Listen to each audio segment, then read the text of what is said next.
지난주에 우리가 서신서의 형식에 대해서 공부를 했는데 오늘 데살로니가전서 개론을 하면서 지난주에 공부했던 내용을 좀 적용을 해서 한번 전체 개론을 보려고 그래요.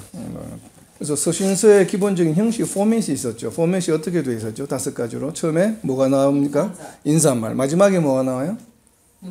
문안이죠. 그 다음에 인사말 다음에는 감사하는 말, 감사하는 기도나 감사하는 그 표현들이 나오고, 또 문안 앞에는 권면하는 말이 나왔죠. 권면이나 충고하는 말. 그리고 중간에 이제 본문에 대한 내용들이 나옵니다. 그래서 본문이 물론 이제 할 말이지만 본문과 또 이어지는 그 권면하는 말은 어떻게 보면 좀 연관관계가 있어요. 본문에서 한 내용이기 때문에 내가 이렇게 권한다는 내용으로 연결이 많이 되기 때문에 큰 의미로 보면 뒤에 나오는 권면이나 어떤 그 충고, 이것도 어떻게 보면 본문의 한 파트라고 볼 수 있겠죠. 메인 파트에. 그렇지만 이제 본문이 있고 그렇게 이제 나누어 볼 수 있죠. 그래서 오늘 데살로니가 전서를 보면 처음에 1장에 보면 1장 1절에 보면 인사말이 나와 있습니다.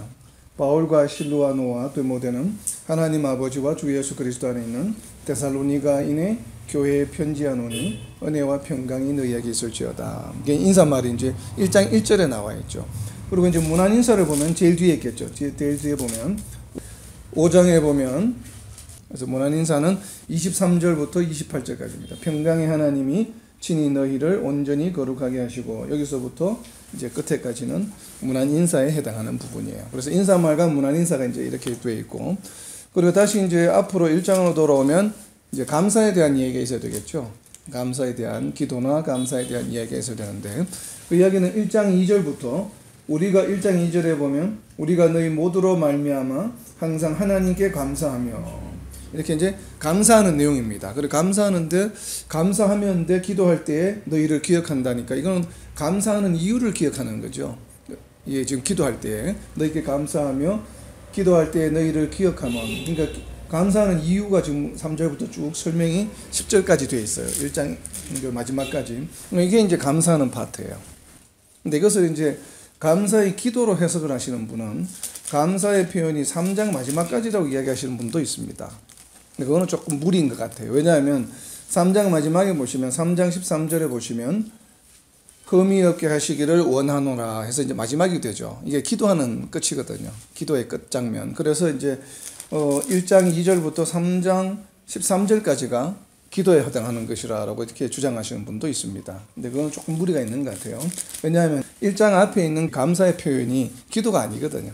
기도의 내용은 맞는데, 우리가 평소에 기도할 때 너희로 인해서 감사하면서 기도하는데 그 이유는 바로 너희가 이렇게 하기 때문이야 라고 하는 내용이지, 지금 데살로니가 성도들을 위해서 기도하고 있는 것은 아니에요. 평소에 이제 기도할 때 너희를 감사하는 이유는 바로 이런 것이다 라고 하는 설명이에요. 그래서 일단은 1장 마지막까지 10절까지를 감사로 보는 게 좋을 것 같아요.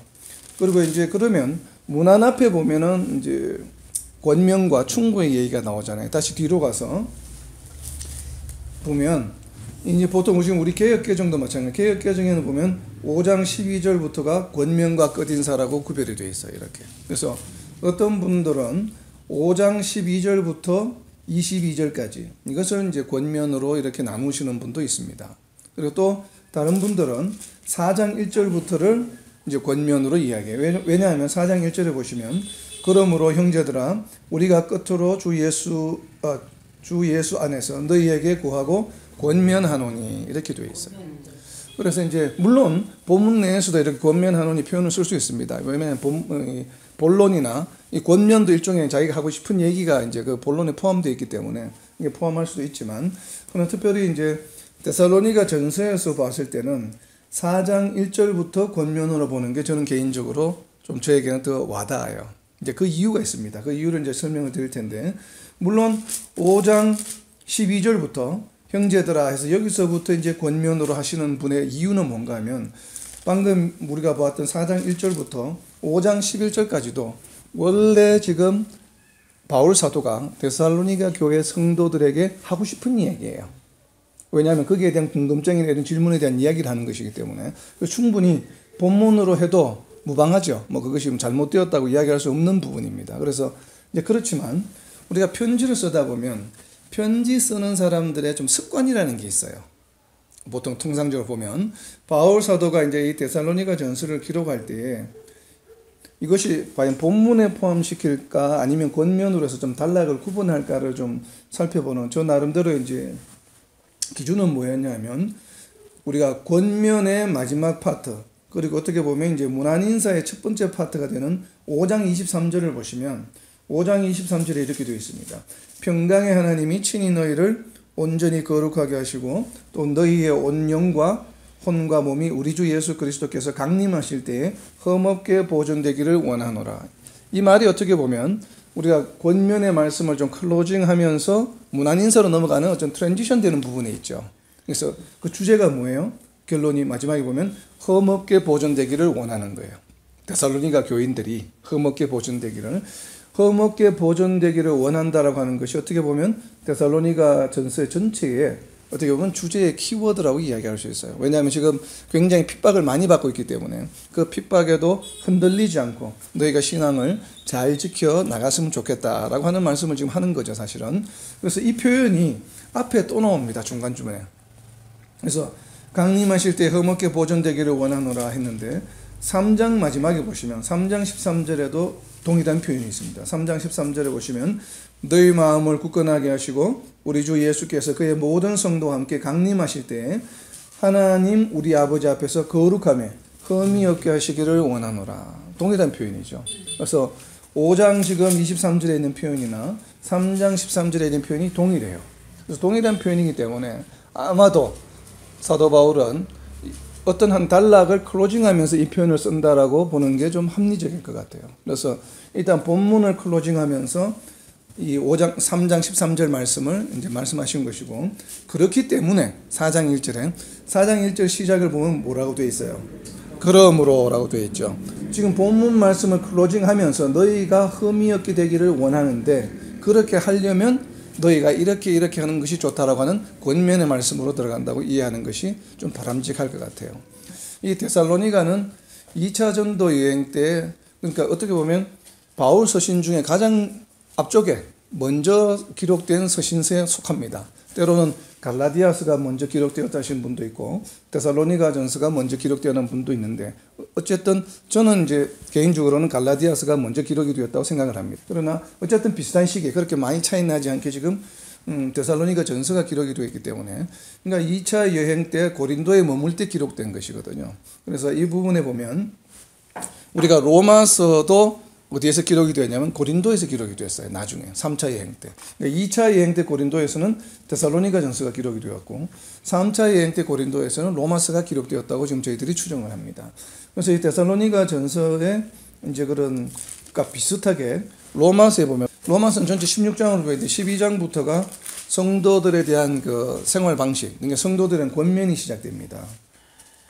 12장 1절에 보면 그러므로 형제들아 내가 하나님의 모든 자비하심으로 너희를 권하노니, 방금 동일하죠. 그러니까 데살로니가 전서 4장 1절 말씀과 그러므로 너희들에게 권하노니, 그러니까 로마서도 동일하게 그러므로 너희들에게 권하노니 해서 이제 권면의 말씀이 시작이 됩니다. 그런데 로마서 11장 36절 마지막 절을 보시면 이는 만물이 주에게서 나오고 주로 말미암고 주에게로 돌아갑니다. 그에게 영광이 세세에 있을지어다. 아멘. 클로징을 합니다. 이렇게 본문을 클로징했죠. 아멘으로. 그러니까 지금까지 로마서가 이제 1장부터 쭉 이제 11장까지 나오면서 8장까지는 독트린에 대한 얘기, 9장부터 11장까지는 유대인들에 대한 이야기, 이스라엘 민족에 대한 이야기를 하면서 본문이 이제 어느 정도 정리가 됩니다. 그래서 아멘이라고 정리를 하고, 그러므로 그렇기 때문에 지금까지 이야기한 이러한 이유 때문에 너희들에게 권면한다라고 해서 이제 권면과 충고의 파트로 넘어가는 거예요. 그래서 로마서도 12장부터 15장까지는 3장에 걸쳐서 권면에 대한 말씀을 하고 16장에 대해서는 이제 문안인사를 16장 전체에 걸쳐서 문안인사를 하는 내용이거든요. 그러니까 이렇게 구성되어 있듯이 우리가 데살로니가 전서도 돌아오면 동일한 이제 접근 방법으로 보면 3장 13절 말씀을 본문 말씀을 클로징하는, 그래서 흠이 없게 하시기를 원하노라. 그러니까 흠이 없게 너희가 계속 유지하기 위해서는 어떻게 해야 되느냐. 그러므로 너희가 흠이 없게 되어야 되기 때문에 형제들아 우리가 끝으로 주 예수 안에서 너희에게 구하고 권면한다라는 말씀으로 가는 거예요. 그래서 4장 1절부터 5장 22절까지를 이제 권면의 말씀으로 좀 접근해 보는 것이 바람직할 것 같아요. 그래서 이제 뭐 어떻게 하든 뭐 뒤에 하든 뭐 틀렸다고 이야기는 할 수 없는 거예요. 우리가 그냥 성경을 이해하는데 그렇게 한번 나누어서 접근해 본다는 것이기 때문에 그렇게 해서 어떻게 보면 아까도 이제 서두에 말씀드린 것처럼 본문 말씀이나 충고나 권면 말씀은 상당히 연관 관계가 있어요. 유사한 거기 때문에. 그래서 일단 이렇게 데살로니가전서 전체를 아웃라인을 이 정도 수준에서만 일단 마무리를 해요. 그러니까 우리가 인사말은 1장 1절, 그 다음에 감사의 말씀은 1장 2절부터 10절까지 1장 마지막까지가 이제 감사에 관한 이야기다. 그리고 2장 1절부터 3장 13절까지를 이제 본문에 해당하는 말씀, 그리고 4장 1절부터 5장 22절까지는 이제 권면에 대한 것, 그 다음 23절부터 마지막까지는 문안 인사다. 해서 이제 이렇게 기본적인 포맷으로 이제 아웃라인을 봅니다. 그런데 데살로니가 전서가 좀 특이한 것은 보통 일반 이제 다른 서신들에는 감사의 말이 이렇게 초반에 한 파트만 나오는데 데살로니가 전서에는 2개가 더 나옵니다. 감사의 말씀이. 그래서 조금은 정상적인 일반적인 형식에서는 좀 벗어난 형태라고 이제 이야기를 하는데, 근데 우리가 이제 감사하는 내용들을 유심히 살펴보면 우리가 1장 2절에서 10절까지의 말씀은 일반적인 총론적인 감사예요. 데살로니가 교인들이 평소에 잘했기 때문에 기도하는 제목으로 이제 사용하는 이유에 대해서 전체적으로 총론적으로 설명을 하고 있는 감사의 내용들이에요. 그런데 2장 13절에 보시면 이러므로 우리가 하나님께 끊임없이 감사함은, 이게 이제 감사하는 건 데살로니가 성도들 때문에 감사하는 내용이거든요. 근데 이 감사는 어떤 감사냐면 바로 앞에 나온 2장 1절부터 12절까지의 내용에 대해서 2장 12절에 보면 하나님께 합당히 행하게 하려고 바울 사도가 이렇게 선교를 우리가 이제 추진을 하고 내가 지금까지 이렇게 해왔다. 이렇게 해온 이유는 너희들로 하여금 하나님께 합당히 행하게 하려 함이라. 그래서 감사하는데 너희가 바로 이렇게 합당하게 행하고 있다라고 하는 것에 대한 감사의 이유예요. 그래서 이거는 총론적인 어떤 감사보다는 2장 초반부에 이야기한 내용들을 실제로 데살로니가 성도들이 생활 속에서 실천하고 있기 때문에 감사하다는 것이에요. 그래서 어떻게 보면 본문 내용 중에서 그것을 이제 감사의 이유를 설명하고 있는 거죠. 그래서 이제 그렇게 좀 접근을 해야 되고, 이 감사하는 이유가 3장 9절에도 또 나옵니다. 3장 9절에 보면 우리가 우리 하나님 앞에서 너희로 말미암아 모든 기쁨으로 기뻐하니 너희를 위하여 능히 어떠한 감사로 하나님께 보답할까. 그래서 이제 감사란 단어가 나오다 보니까 이것도 감사라고 이야기하는데, 근데 실제로 내용 뜻은 뭐예요? 보면은 기뻐하는 내용, 너희를 위하여 능히 어떠한 감사로, 그러니까 어떻게 우리가 너희에게 감사해서 하나님께 보답할까 하는 그런 내용이에요. 그래서 여기서 이제 3장 9절에서 나와 있는 감사의 이유는 뭐냐면 9절 10절에 걸쳐서 나온 이유는 기도를 하는 이유로서, 우리가 너희를 위해서 보답하는 기도를 하는데 거기에서 보답하는 것을 우리가 무엇을 할까 하는데 감사로 우리가 보답해야 되겠다. 그러니까 감사를 어떻게 감사를 표현할까 했는데 그것은 이제 기도로 감사를 표현하는 것이에요. 그래서 이제 기도를 하는 이유로서의 감사예요. 그러니까 일반 총론적인 감사가 아니라. 그래서 2장과 3장에 나와 있는 그 감사의 이유는 본문 내용에 있는 것에 대한 이유로서의 감사를 지금 이야기하고 있는 거예요. 그러니까 1장 2절부터 10절에 있는 총론적인 감사하고는 조금 성격이 좀 다릅니다. 그러나 어찌되었든 다른 서신서에서는 좀 발견하기 힘들게 이렇게 본문 중간에 2번이나 더 감사하는 내용을 언급하고 있다는 것은 그만큼 어떤 의미예요? 보면 바울 사도가 데살로니가 교인들이 하는 지금 증진하고 있는 그 신앙생활에 대해서 굉장히 감사하고 싶은 마음이 많다는 얘기죠. 그래서 데살로니가 전후서를 어떤 분들은 이게 parental letter, 그러니까 부모가 자식에게 보내는 그런 편지다라고 이야기하기도 합니다. 왜냐하면 이제 자녀들이 뭔가를 이렇게 잘 전진하고 있으면 이 감사한 마음이 있잖아요. 하나님께 감사한 마음. 그래서 그러한 표현이 3번이나 나오기 때문에 굉장히 그 데살로니가 교인들이, 성도들이 지금 굉장히 어떤 어려움과 핍박 상황 가운데서도 그 중심을 잃지 않고 잘 전진해 나가는 것에 대해서 정말 감사하는 표현. 다른 이제 서신서들을 보면 교회에 문제가 있는 것들이 많았잖아요. 그러니까 문제가 있어서 그것을 바로잡기 위해서 이제 편지를 쓰는 경우가 많은데 데살로니가 전서는 일반 다른 바울 서신하고는 좀 다르게 칭찬이 훨씬 많은 포션을 차지하고 있다. 그래서 감사하는 표현으로 쓰고 있는 것이기 때문에 그 문체나 쓰고 있는 그 문학적인 표현이 굉장히 따뜻합니다. 로마서 같은 경우는 좀 차갑습니다. 차갑고 좀 논리적으로 교리를 설명하는 게 있고, 갈라디아서 같은 경우는 굉장히 흥분해 있죠. 굉장히 익사이팅하고 업이 되어 있는 상태에서 굉장히 질책하는 굉장히 강한 톤으로 지금 갈라디아서는 기록이 되어 있는데, 근데 데살로니가는 굉장히 그 부모가 자식에게 편지를 쓰듯이 그 문체가 굉장히 따뜻하게 되어 있습니다. 온화하게. 지금 전체적으로 보면 좀 그런 문학적인 특성을 가지고 있습니다. 우리는 이제 한글 번역본을 보다 보니까 이제 헬라어의 그 기본적인 문체를 우리가 경험을 하지 못하는데, 전체적인 그 원서의 그 톤은 그렇습니다. 그래서 데살로니가는 굉장히 따뜻한 편지입니다.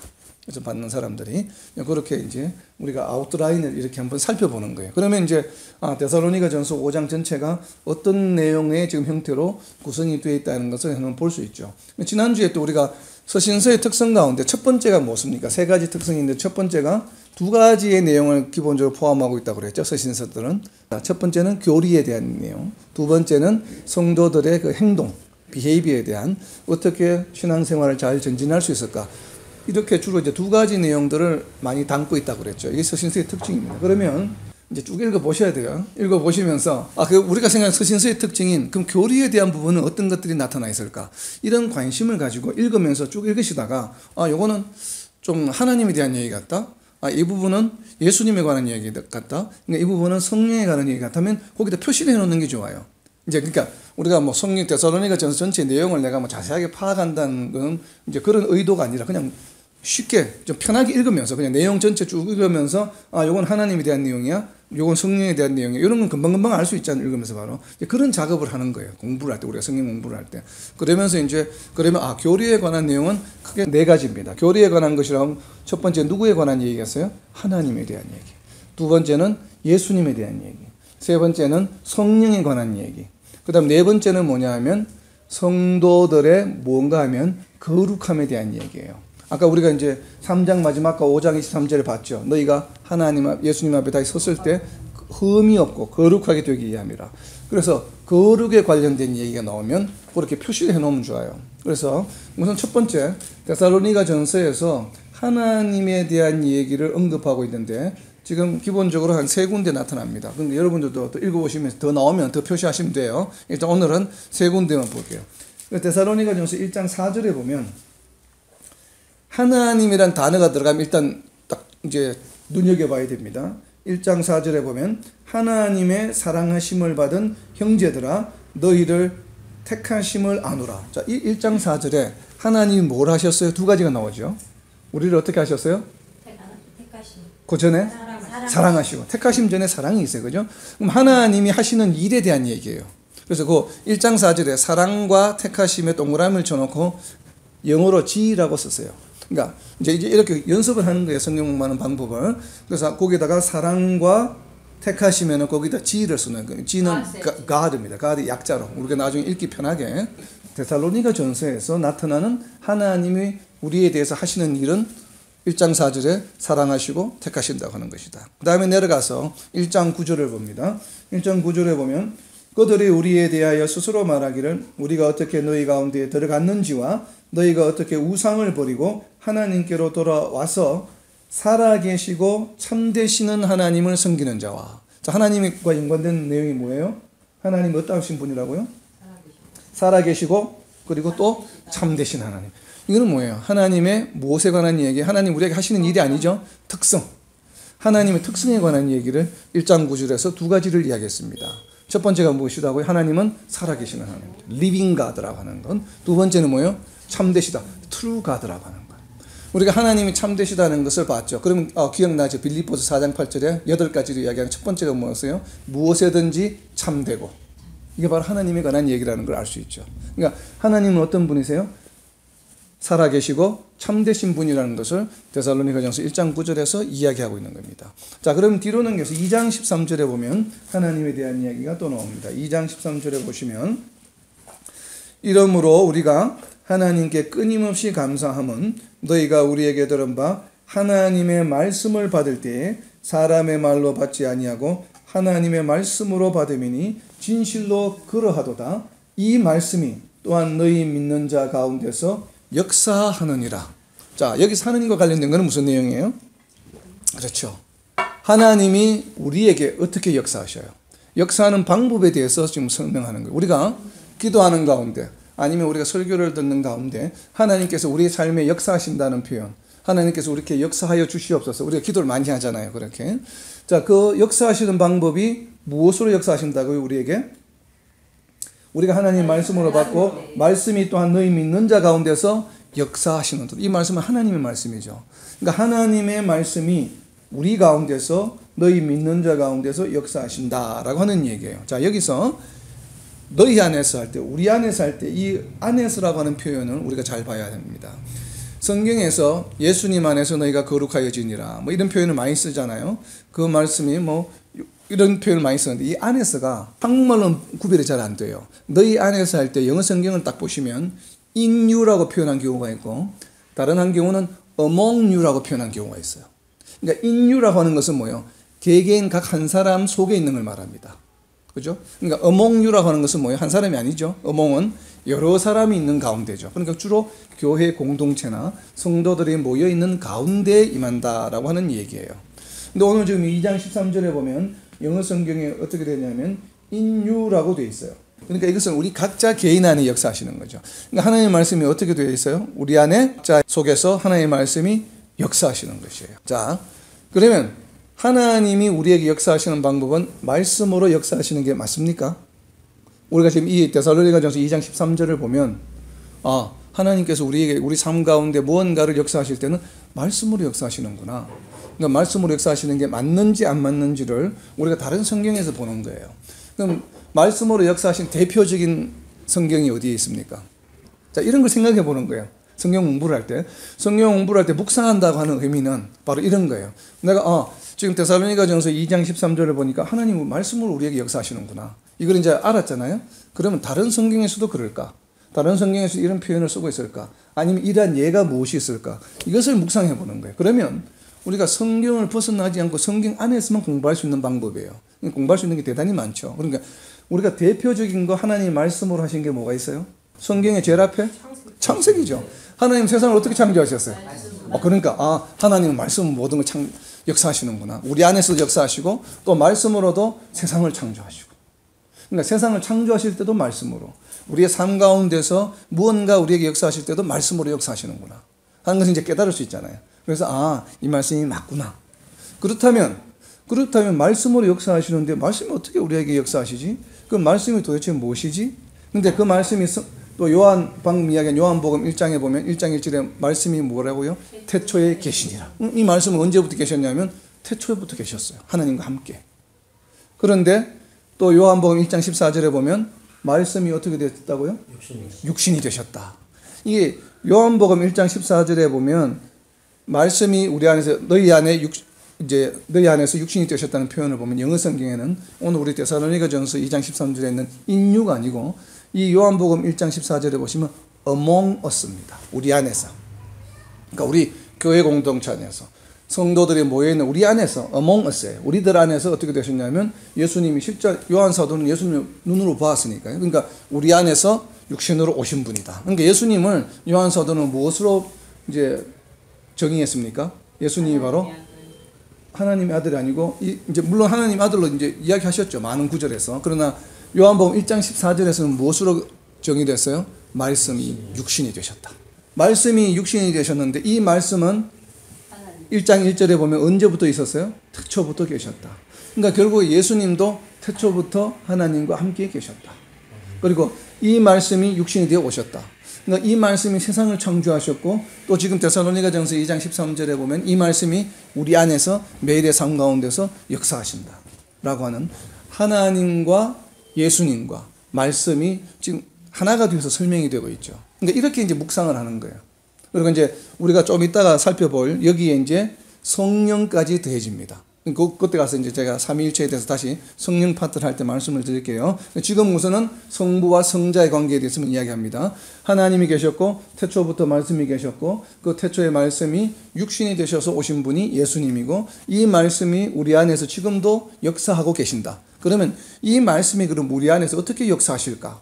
그 말씀은 지금 책에 기록되어 있는데 우리가 때로는 다른 제3자를 통해서 듣는 캐리그마의 음성이 있는데 이 말씀만 듣는다고 해서 여러분 삶을 돌아보면 내가 성경을 읽고 공부한다고 해서 그 공부한 것이 생활 속에 실천되면서 역사가 되던가요? 잘 안 될 때가 많죠. 그렇다면 분명히 이 역사하는 데 관련되는 것이 또 다른 존재가 있습니다. 그것은 이제 나중에 제가 다시 살펴볼게요. 지금은 그 역사하는 존재가 지금 빠져 있고 우선은 성부와 성자에 대한 이야기만 지금 이야기하고 있는 거예요. 이렇게 데살로니가 전서를 1장부터 5장까지 읽다가 보면 이렇게 세 구절에서 하나님이 하시는 일과 1장 4절, 그 다음 1장 9절에서는 하나님의 특성, 그리고 2장 13절에서 뭘 했어요? 하나님이 우리에게 삶 가운데 역사하시는 방법, 이렇게 세 가지에 대해서 지금 언급하고 있어요. 이것이 중요한 교리가 되는 것이죠, 사실은. 하나님에 대한 이야기. 그리고 두 번째는 예수님에 대한 거예요. 이제 성자 예수님에 대한 얘기가 언급이 되어 있는데 1장 3절로 가보면 1장 3절에 보세요. 너희의 믿음의 역사와 사랑의 수고와 우리 주 예수 그리스도에 대한 소망의 인내를 우리 하나님 아버지 앞에서 끊임없이 기억하나니. 자, 예수님이 어떤 존재예요? 1장 3절에 보면 뭐라고 되어 있습니까? 예수 그리스도에 대한 뭐예요? 소망. 그러니까 성도들이 소망하는 대상이 누구라고요?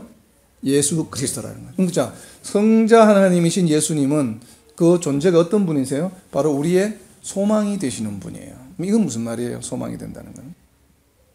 이건 무슨 말입니까? 재림의 소망? 그렇죠. 빌립보서 3장 20절을 보세요. 그래서 우리가 이제 이런 걸 보면 데살로니가 전서를 공부하면서 우리가 빌립보서 3장 20절에 이 말씀이 있었지. 빌립보서 3장 20절에 보면 뭐라고 되어 있어요? 시민권이 하늘에 있는 자들은 뭘 해야 돼요? 그로부터 다시 오실 일을 뭐 해야 돼요? 소망하는 거. 이것이 성도들의 정의. 성도는 어떤 존재인가 하면 하늘의 시민권을 둔 자들의 기본적인 태도는 뭔가 하면 뭐예요? 하늘로부터 다시 오실 일을 소망하는 것이 우리의 역할이에요. 그리고 우리의 존재 가치예요. 그것이 우리의 정체성이다 이 말이에요. 그래서 그 하늘로부터 다시 오실 이가 바로 누구예요? 예수님이잖아요. 그래서 데살로니가 전서 1장 3절에서는 바로 성도들의 소망의 대상이신 예수님. 그러니까 예수님이 어떤 분이신가 하면 바로 성도들의 소망의 대상이다 라고 하는 것을 설명하고 있는 것이에요. 그리고 내려가서 1장 8절에 보시면 1장 8절 같이 한번 읽어볼까요? 1장 8절.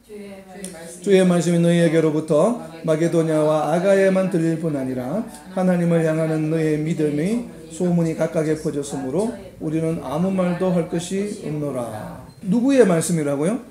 주의 말씀. 주님은 여기 누구예요? 지금 바울 사도가 이야기하는 예수님이죠. 그래서 예수님은 어떤 존재라고요? 말씀이시다.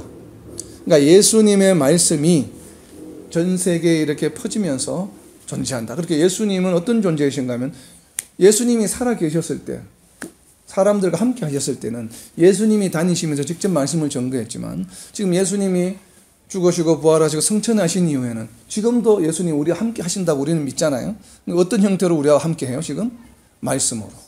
그래서 지금 말씀이신 예수님에 대한 이야기를 지금 하고 있는 거예요. 그래서 이것이 아까 우리가 데살로니가전서 2장 13절에서 살펴본 말씀으로 역사하신다. 그 말씀으로 역사하신다는 것은 결국은 누가 역사하시는 거예요? 예수님이 우리에게 역사하시는 것이죠. 바로 그 이야기를 지금 하고 있는 겁니다. 그럼 두 절을 더 내려가서 1장 10절을 보시면 1장 10절이요. 또 죽은 자들 가운데서 다시 살리신 그의 아들이 하늘로부터 강림하실 것을 너희가 어떻게 기다리는지를 말하니 이는 장래에 노하심에서 우리를 건지시는 누구라고요? 예수님이시다. 그러니까 1장 10절에서는 장래의 환난 가운데 대환란이 왔을 때 예수님 재림하실 때 우리를 어떻게 해주시는 분이에요? 구원해 주시는, 건져 주시는 분이세요. 그러니까 예수님은 어떤 분이신가 하면 장래의 환난에서 우리를 건져 주시는 이다라고 하는 것. 그리고 뒤로 넘겨서 데살로니가전서 4장 14절에 보면 예수님에 대한 얘기가 또 나옵니다. 우리가 예수께서 죽으셨다가 다시 살아나심을 믿을진데 이와 같이 예수님은 뭘 하셔요? 예수 안에서 자는 자들도 하나님이 그와 함께 데리고 오시리라. 자는 자들도 누구와 함께요? 예수님과 함께. 근데 예수님이 없으면 우리는 이렇게 안 되는 거예요. 그러니까 예수님이 이 땅에 오셨기 때문에 죽은 자들이 다시 살아날 수 있게 되는 것이에요. 근데 죽은 자들이 다시 살아나는 이유는 뭐예요? 예수님이 이 땅에 오셔서 사망을 이기셨기 때문에 그래요. 그래서 죽은 자들이 다시 살아날 수 있는 것이에요. 만약에 예수님이 이 땅에 안 오셨다고 한다면 그러면 죽은 자들이 다시 살아날 수 있습니까? 없습니까? 없는 거예요. 부활이 없으니까. 부활이 없어요. 그렇다면 다시 이제 좀 질문을 다르게 하면 그러면 부활하는 사람들은 누구예요? 성도들만 부활합니까? 아니면 성도들이 아닌 사람들도 부활합니까? 우리 많은 성도들이 잘 모르는 경우가 많아요. 모든 사람들이 다 부활합니다. 왜냐하면 예수님이 이 땅에 오셔서 죽은 자들이 부활할 수 있는 메커니즘이 생기게 되었어요. 근데 이것은 특정 사람들에 대한 것만 아니에요. 왜냐? 예수님의 구원 사역은 모든 사람에게 적용되는 것이에요. 모든 사람에게. 그래서 예수님이 이 땅에 오시고 십자가에 죽으시고 다시 사심으로 인해서 죽은 자들이 다시 일어나는 역사가 일어났어요. 그런데 그것에는 성도들이든 성도가 아니든 구별이 없어요. 모든 사람들이 다 부활합니다. 계시록에 보면 부활한 결과가 다를 뿐이죠. 부활은 누구나 다 합니다. 하는데 부활의 결과가 뭐예요? 성도들이 아닌 자들은, 구원을 받지 않은 자들은 불못에 던져져서 사탄과 마귀가 그 신세가 되는 것이고, 성도들은, 구원받은 자들은 예수님과 함께 평생을 천국에서 삶을 살아가는 것이에요. 이제 바로 우리를 부활시켜 주시는 이가 누구예요? 예수님이다라고 하는 것을 지금 데살로니가전서 4장 14절에서 이야기하고 있는 겁니다. 조금 밑으로 더 내려가서 5장 9절에 보면 5장 9절입니다. 하나님이 우리를 세우심은 노하심에 이르게 하심이 아니요 오직 우리 주 예수 그리스도로 말미암아 구원을 받게 하심이라. 예수님의 역할이 뭐예요? 또 보면 우리를 구원하게 해주시는, 그러니까 구원해 주시는 구원자이신 예수님이죠. 그러니까 예수님의 역할에 대해서 우리를 부활시켜 주시고 또 구원해 주시는 역할, 그리고 환난에서 건져 주시는 일, 이것이 전부 다 예수님의 역할이에요. 그죠? 그래서 예수님의 역할에 대해서 데살로니가전서 1장 10절, 4장 14절, 5장 9절에서 바로 우리를 건져 주시는 이, 부활시켜 주시는 이, 구원해 주시는 이라고 이제 설명하고 있는 겁니다. 그리고 예수님이 어떤 존재이신가 하면 1장 8절에서 말씀이시다라고 이야기하고 있죠. 그리고 이런 예수님은 우리에게 어떤 존재인가? 1장 3절에서 바로 우리의 소망이 되시는 분이다. 왜요? 왜 소망이 되십니까? 1장 10절, 4장 14절, 5장 9절에서 말씀하신 건 우리를 구원해 주시는 분입니다. 예수님 다시 오실 때 우리를 구원해 주실 이기 때문에 우리가 이것을 뭐해요? 1장 3절에서 소망하는 거예요. 그래서 이 소망을 두는 이유는 바로 빌립보서 3장 20절에도 설명했죠. 시민권이 하늘에 있는 자들은 하늘로부터 오실 그를 기다리는 자들이다. 이것이 우리 성도라고 하는 것이죠. 그래서 예수 그리스도에 대한, 거기에 이제 방금 우리가 1장 3절, 8절, 10절, 4장 14절, 5장 9절에 C라고 적어 놓으세요. 크라이스트. 그래서 C라고 표시해 놓으면, C라고 적는 것들은 다 이제 예수님의 존재, 예수님의 역할, 예수님 우리에게 하시는 일, 이런 것들 관련된 것들은 다 C라고 표시해 놓으세요. 그리고 이제 세 번째는 성령에 관한 얘기를 볼 거예요. 데살로니가 1장 6절에 보면 성령의 역할에 대해서 이야기했습니다. 1장 6절에 보시면 또 너희는 많은 환난 가운데서 성령의 기쁨으로 말씀을 받아 우리와 주를 본받은 자가 되었으니, 성령이 뭘 하셨어요? 무엇으로? 성령의 기쁨으로. 성령의 기쁨으로. 이 성령의 기쁨으로 하니까 잘 이해가 잘 안 되죠. 영어 성경에 보시면 이렇게 되어 있어요. NIV 성경을 가지고 계신 분 한번 보세요. 영어 성경에 보면 마지막 파트에 보면 with the joy, 기쁨인데 이 기쁨이 누구가 준 기쁨인가 하면 given by the Holy Spirit. 그러니까 the joy given by the Holy Spirit. 그러니까 이 기쁨을 누가 주었어요? 성령께서 주시는 기쁨이에요. 성령이 주시는 기쁨으로 우리가 주를 본받는 자가 되는 것이에요. 기쁨을 우리에게 주는 주체가 누굽니까? 하나님이에요? 예수님이에요? 여기서 지금 성령님이라고 지금 이야기하고 있는 거예요. 우리의 삶 가운데서 우리에게 기쁨을 주시는 이가 성령님이시다라고 하는 것은 어떤 의미예요? 질문을 바꿔보면 여러분은 언제 기쁩니까? 뭐 주식이 한 10% 오르면 기쁘죠? 갑자기 아이들이 좋은 대학 들어오면 기쁘죠? 응? 장사가 사업이 잘 되어서 돈이 많이 벌게 되면 기쁘죠? 실질적으로 그게 기쁩니다. 우리의 삶 가운데. 뭐 이건 부인할 수 없는 우리의 인간의 속성을 가지고 있다 보니까. 그러나 그것은 보통의 사람들, 예수님을 믿지 않는 사람들이 갖는 기쁨이에요. 그죠? 그렇다면 왜 데살로니가전서 1장 6절에서 특별히 성령이 주시는 기쁨이라고 이야기하고 있을까요? 이거는 성령을 믿는 자들, 성령을 소유한 자들이 누리는 기쁨에 대한 얘기예요. 그래서 우리가 성도라면 물론 세상 사람들이 누리는 그런 기쁨도 당연히 그거는 기본 옵션으로 다 누리는 거지만, 그러나 그것보다 더한 기쁨의 원천이 누가 되어야 된다고요? 성령이 되어야 된다는 거예요. 세상적인 기쁨에만 머물러 있으면 안 돼요, 우리는. 그거는 뭐 우리가 예수님을 믿든 안 믿든 누구나 다 누리는 기쁨이잖아요. 그런 기본적인 기쁨에 우리의 삶이 휘둘려서는 안 된다 이 말이에요. 그런 기쁨을 그렇다고 해서 뭐 무시하거나 그것을 폄하하거나 그것을 의도적으로 안 하는 뭐 금욕적인 생활을 한다거나 그럴 필요는 없는 것이에요. 그런 기쁨은 당연히 사람으로서 이 땅에서 누리는 일반적인 기쁨은 당연히 누리는 거죠. 그건 누구나 다 누리는 것이기 때문에. 그러나 그것만으로 우리의 기쁨의 생활이 유지되는 것이 아니라 우리는 설사 돈을 잘 못 벌더라도 뭐 아이들이 뭐 좋은 대학에 못 들어가더라도 내 사업이 조금 안 되더라도 그렇다 하더라도 우리는 기뻐할 수 있는 거예요. 왜냐하면 우리는 또 다른 기쁨의 소스를 가지고 있기 때문에. 그리고 이 기쁨의 소스는 세상이 주는 기쁨과는 완전히 다른 것이다 라고 예수님이 말씀하셨잖아요. 내가 주는 평안은 세상이 주는 평안과 다르다. 차원이 다른 얘기라는 것이에요. 그래서 이러한 기쁨, 그러니까 성령이 주시는 기쁨, 이것이 바로 우리의 기쁨의 성도라면, 예수님을 믿는 성도라면 기쁨의 원천을 세상에서 찾지 말고 어디에서 찾아야 돼요? 성령. 이 성령이 주신다는, 그럼 왜 성령이 우리의 기쁨을 주신다는 건 무엇일까? 그것은 바로 세상과 구별되는 삶을 말하겠죠. 그렇죠? 세상 사람들이 누리는 일반적인 기쁨과는 다른 삶을 살아가는 것은 세상 사람들과 우리를 어떻게 해요? 구별하는 좋은 기준이 되죠. 척도가 되는. 그래서 우리가 세상 사람들과 구별되는 삶을 우리는 다른 단어로 뭐라고 표현합니까?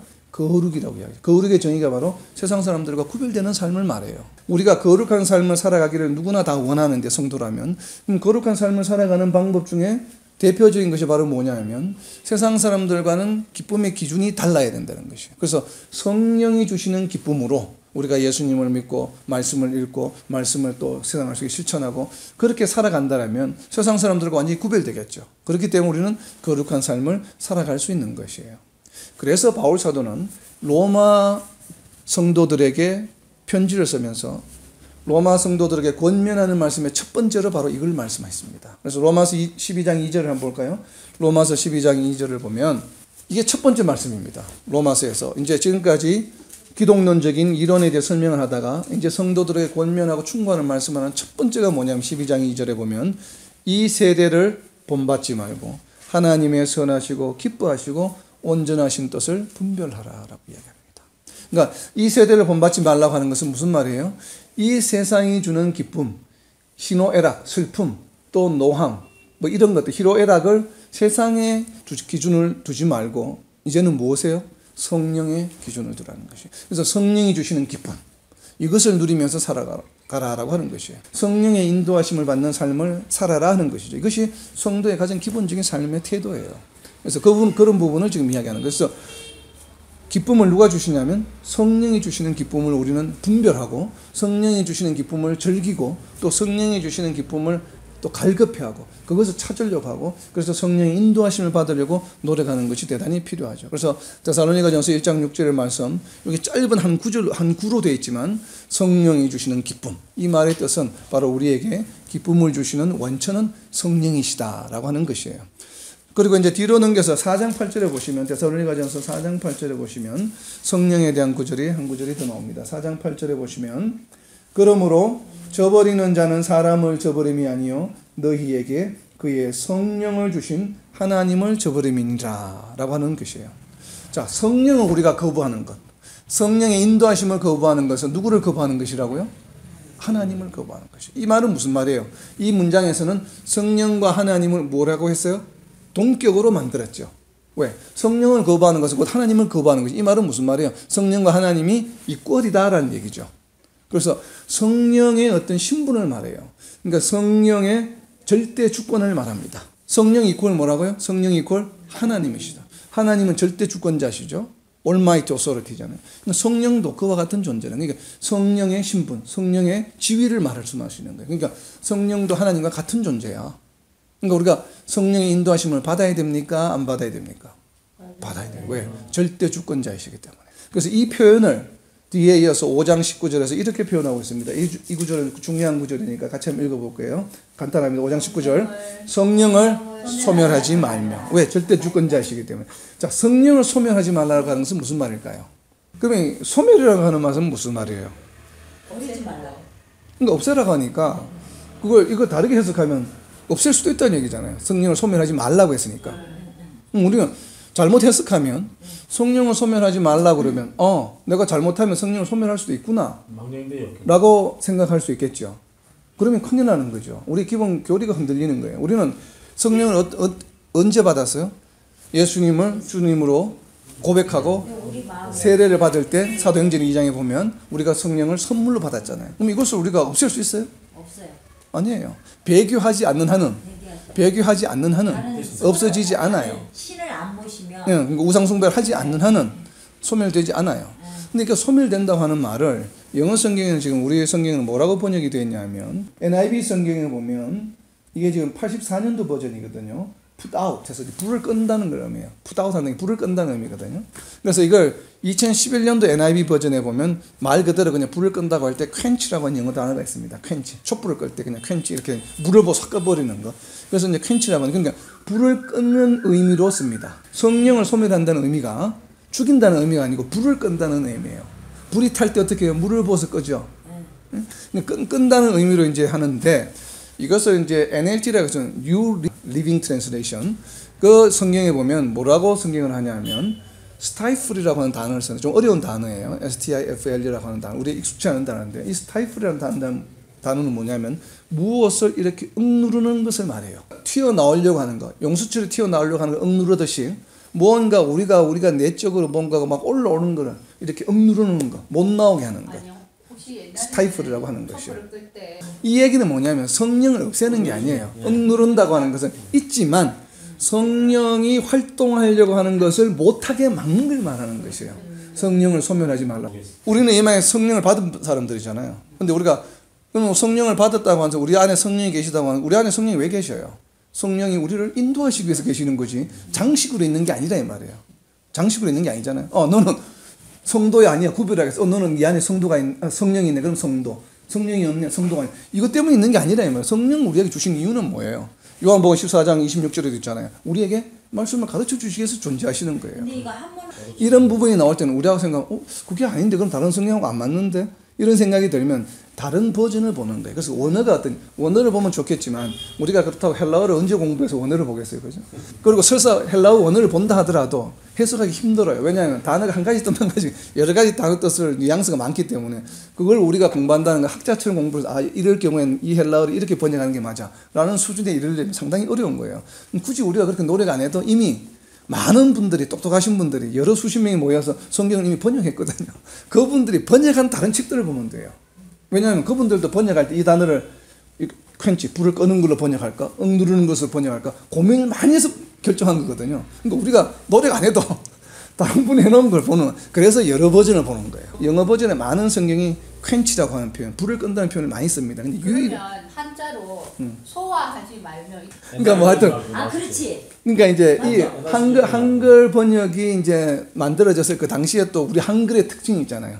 그러니까 이제 우리가 성령이라는 게 어떤 존재인지 알기 때문에 성령을 소멸하지 말라고 하면 성령이 활동하는 것을 억제하라 그런 의미로 소멸한 말을 썼을 수도 있어요. 시대에 따라 다르기 때문에. 그래서 우리가 이제 다른 버전 성경을 보다 보면 그러니까 New Living Translation 이 성경에서는 stifle 아주 적절하게 제 개인적으로 가장 마음에 드는 표현을 썼어요. 억누르지 하지 말라. 활동하지 못하도록 그렇게 하지 말라. 이 얘기거든요. 그럼 전체적으로 종합해 보면 이거는 성령이 우리를 인도하시려고 하는 그러한 것들을 우리가 스스로 못하게 자꾸 억누르는 것이에요. 그죠? 우리의 죄성이 그런 것을 하지 말라라고 하는 것으로 이제 이해할 수 있죠. 그러면 성령이 우리 안에서 활동하지 못하도록 억누르는데 우리는 그 무엇을 억누를까요? 성령이 활동하시고자 하는 것이 무엇인지 알아야 되겠죠.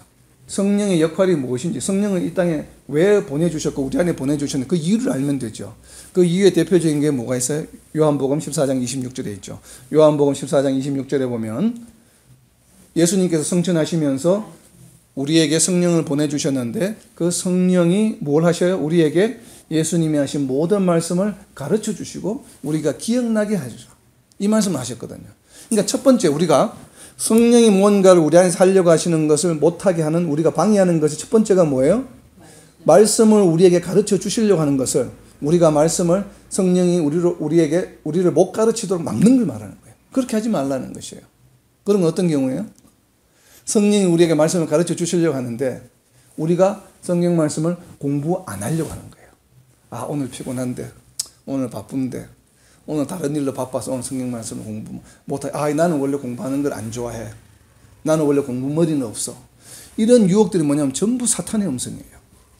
왜? 성령이 우리 안에서 활동하려고 하는 것을 교묘하게 우리로 하여금 성령을 소멸하게 하기 위한 사탄의 음성이라는 걸 여러분 알아야 됩니다. 공부할 수 없는 머리 없어도 말씀은 공부할 수 있어요. 전혀 상관없는 얘기 공부하고 성경은 공부하는 게 아니라고 그랬죠. 성경을 공부로 생각하기 때문에 그런 거예요. 제가 지난주에 이야기했죠. 성경 공부가 아니라고 그랬죠. 성경은 공부의 대상이 아니라 우리의 삶을 살아가는 생활 지침서라고 그랬죠. 성도들이 살아가는. 그러니까 이거는 공부의 대상이 아니에요. 그냥 우리가 준수해야 될, 따라야 할 말씀의 기준이다 이 말이에요. 그러니까 이거는 공부가 아니고 내가 알아야 되는 내용이에요. 공부하는 것이 아니라 그냥 아는 거예요. 우리가 지금 읽다가 보면, 제가 지금 이렇게 성경을 따라 읽다가 보면 어려운 내용이 없잖아요. 우리가 이렇게 공부를 안 해서 그래요. 그러니까 우리는 이 표현을 지금 성경 공부한다고 표현하는데, 근데 오늘도 우리가 지금까지 해본 성경 공부가 아니잖아요. 성경에 있는 건 따라서 읽기만 했지 뭐 특별히 공부한 게 없잖아요. 지금 우리가 뭐 수학 공부하듯이 뭐 공식을 외워가지고 한 게 아니잖아요. 지금까지 한 게. 그냥 성경에 있는 구절을, 아, 이건 이런 뜻이야. 이거는 하나님에 관한 것이구나. 이건 예수님에 관한 것이구나. 이건 성령에 관한 것이구나. 그냥 이렇게 한 것 뿐이지. 특별히 뭐 어려운 공식이 있어서 공부한 게 아니죠. 그냥 성경에 있는 그대로 읽고, 아, 이것은 하나님에 관한 것. 이거는 예수님에 관한 것. 이건 성령에 관한 것. 또 다음에 우리가 공부할 이거는 성도들의 거룩한 생활을 위한 것. 이렇게만 알면 돼요. 그러니까 이게 성경 공부라. 그러니까 이거는 공부머리가 없어도 한글만 읽을 수 있으면 누구나 할 수 있는 거예요. 그러니까 이게 그런 유혹들을 우리가 떨쳐버려야 돼요. 그리고 우리가 이제 공부하려고 하면 또 뭐 뭔가 일이 자꾸 생기잖아요. 집에서 갑자기 뭐 이런 일거리가 자꾸 생기죠. 그러니까 이게 방해라고 하는 거예요. 그걸 빨리 우리가 깨달아야 돼요. 성경 공부할 때, 이건 우리를 도전시키는 거구나 하는 것. 그래서 이제 바로 그런 것. 그것이 이제 가장 대표적인 성령이 하시고자 하는 일이에요. 근데 이건 말고도 성령이 하시고자 하는 일이 또 있어요, 우리가. 근데 많은 분들이 이걸 잘 몰라요. 근데 이것도 성경 안에 다 있어요. 성령이 어떤 분이신지 우리가 알려면 요한계시록을 한번 펼쳐. 요한계시록 1장 4절에 보면 아주 재밌는 표현이 있습니다. 우리가 잘 접하지 않은 표현을, 성령을 표현하는 표현이 요한계시록 1장 4절에 있습니다. 한번 같이 읽어볼까요? 1장 4절. 요한은 아시아에 있는 7 교회에 편지하노니 이제도 계시고 전에도 계셨고 장차 오실 이와 그의 보좌 앞에 있는 7 영과. 자, 여기 7 영이 뭐예요? 당연히 성령이겠죠. 성령을 뭐라고 불렀어요? 7 영이라고 불렀어요. 왜 7 영이라고 부를까요? 그래서 완전수라고 가장 많이 해석을 합니다. 7 숫자가 완전 숫자이고 하나님 숫자이기 때문에 그렇게 많이 표현합니다. 7 교회, 뭐 좀 7 촛대, 7 성령, 7 영 그렇게 표현했을 수 있습니다. 그러나 당시의 유대인들이라면, 요한계시록을 듣는 사람들은, 사도 바울은 7 영이라면 당장 압니다. 이게 무슨 말인지. 완전 숫자이기 때문에 그럴 수도 있지만, 그러나 이것이 7 영이라는 걸 사도 바울은 바리새인이기 때문에 너무나 잘 압니다. 7 영, 그렇지, 7 영이야. 왜냐하면 이사야서 11장에 이 7 영이 이유가 있습니다. 이사야서 11장 앞으로 넘겨서 한번 볼게요. 여러분 이건 꼭 표시하고 외워두시면 좋아요. 이사야서 11장 2절 표시해놓고 기억해 두세요. 성령에 대한 이야기가 나오면 여러분 앞으로 성령을 읽으시다가 신약에서 계속 성령의 역할, 우리가 이제 성령의 역할을 이렇게 찾아보잖아요. 방금 찾아본 구절은 S라고 표현하세요. 성령. 우리가 데살로니가전서에 11장 2절에 보시면 성령이 어떤 분이신지를 묘사하고 있어요. 이미 구약에서 성령이 어떤 분이신지를 성령하죠. 첫 번째 뭐야? 11장 2절에 여호와의 영. 자, 거기다 동그라미 주세요. 여호와의 영. 이게 여호와의 영이 뭐예요? 성령이죠. 1 해놓으세요. 1. 여호와의 영. 성령을 여호와의 영이라고 이야기했습니다. 그 다음 두 번째는 뭐예요? 지혜의 영. 지혜 동그라미 치고 2. 그 다음에 총명의 영. 총명 3. 적어 놓으세요. 그리고 또 뭐예요? 그 다음에는 모략의 영 4. 적어 놓으세요. 그 다음에 재능의 영 5. 그 다음에 지식의 영 6. 그 다음에 여호와를 경외하는 영 7. 적어 놓으세요. 몇 개예요? 7개예요. 그래서 7 영인 것이에요. 그래서 7 영으로 표현한 것입니다. 성령의 특징이 뭐가 있냐면, 성령이 하시는 일은, 성령이 우리와 더불어 사시는 일은 7가지예요. 처음에는 뭐예요? 하나님의 영이었어요. 하나님의 영입니다. 이건 하나님의 아이덴티피케이션이죠. 정의죠, 정체성이죠. 하나님의 영이에요. 근데 이 하나님이 하시는 일을 6개로 표현하면서 3그룹으로 표현했어요. 그래서 2개씩 묶여있죠. 처음에는 뭐예요? 지혜와 총명의 영. 지혜와 총명은 뭐예요? 말씀을 우리로 하여금 알게 하시는, 우리가 방금 요한복음 14장 26절에서 알아본 우리로 하여금 뭐예요? 우리에게 말씀을 가르쳐 주시는 지혜와 총명이에요. 우리를 지혜롭게 하고 우리를 총명하게 해서 우리를 알게 하고, 언더스탠딩입니다. 총명을 보면, 영어 성경에 보면 여러 가지 번역본에 따라 다른데, 어쨌든 지혜와 총명은 무엇과 연관된 것이에요? 우리 성도들로 하여금, 우리 안에 계신 성령이 우리로 하여금 말씀을 깨닫게 하기 위해서 우리는 뭐가 필요해요? 지혜와 총명이 필요한 것이에요. 그래서 성령이 우리 안에 계시면 다른 것은 뭐예요? 세상적인 지식이 아니에요. 성령이 우리 안에 계시기 전에는 우리는 뭐가 있었어요? 세상적인 지식과 지혜가 있었어요. 세상적인 지식과 내가 공부한 것, 수학, 철학, 과학 이런 거 공부한 것으로 나는 세계를 바라봤어요. 모든 것을 이해할 때. 그러나 내가 예수님을 믿고 나서 성령이 우리 안에 내주하신 이후부터는 내게 있는 지혜와 총명이 뭐에 쓰인 지혜와 총명이에요? 성령이 역사하시는 지혜와 총명이에요. 그 지혜와 총명으로 우리가 무엇을 바라봐야 돼요? 하나님의 말씀을 바라봐야 된다는 것이요. 그러면 이 성령의 지혜와 총명이 우리로 하여금 무엇을 하게 해요? 말씀을 깨닫게 해주시는 것이요. 이것이 첫 번째 역할입니다. 대단히 중요한. 그럼 두 번째는 뭐예요? 모략과 재능. 자, 모략과 재능이 뭔가 하면 우리가 잘 알기 쉽지 않죠. 영어 성경에 보면 뭐예요? 카운슬. 모략이 카운슬링. 카운슬링이 뭐예요? 작전관이죠. 작전 기획하는 거. 기획하는 거죠. 뭔가 이렇게 전략을 세우는 사람이죠. 모략. 전략가죠. 전략가. 전략가이고 또 뭐예요? 재능이다. 재능을 뭐라고 표현했냐 하면 영어 성경에 보면 파워라고 표현했어요. 힘이에요. 힘. 능력. 그러니까 전략과 능력. 전략과 능력은 뭐 할 때 필요해요? 말씀을 공부할 때 필요한 게 아니죠. 이게 지금. 전략과 재능은 힘은 파워는 뭐예요? 무언가에 대해서 against. 무언가가 내가 싸울 때 내가 대적과 맞닥뜨렸을 때 필요한 것이 바로 뭐예요?